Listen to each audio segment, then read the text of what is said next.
Lucie Léger, directrice de la programmation Jeunesse et Famille de Télé-Québec.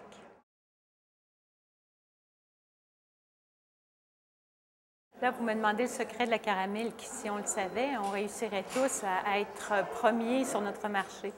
Mais disons que le premier ingrédient pour nous qui faisons de la fiction, c'est d'être bien connectés sur les besoins des jeunes.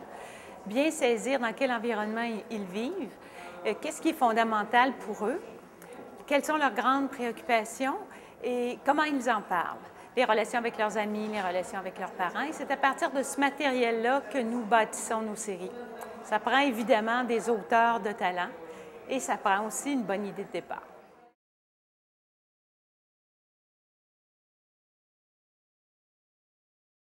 Parce que Tactique combine de façon très habile tous ces ingrédients et est porté par des comédiens de grand talent.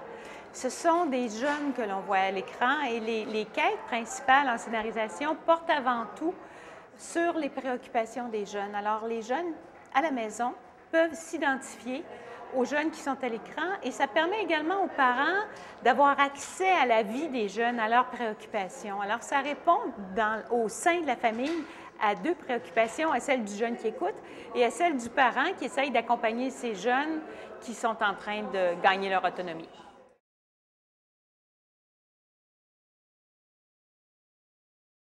Tout à fait. Nous, en particulier dans Tactique, puisque vous m'en parlez, on a travaillé à partir de travaux de recherche qui ont été faits d'ailleurs en partie au sein de votre groupe. On s'en est inspiré pour identifier quelles étaient les fragilités, les besoins des jeunes sur cet aspect-là de santé physique, mais on peut prendre la santé dans un contexte plus global aussi, santé mentale, etc.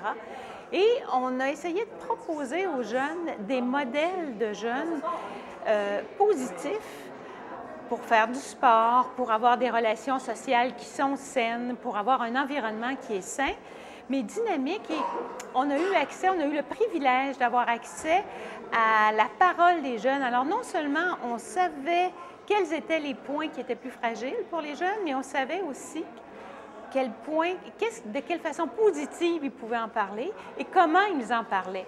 Alors, ça a été extrêmement précieux et pour les équipes de recherche et pour les auteurs.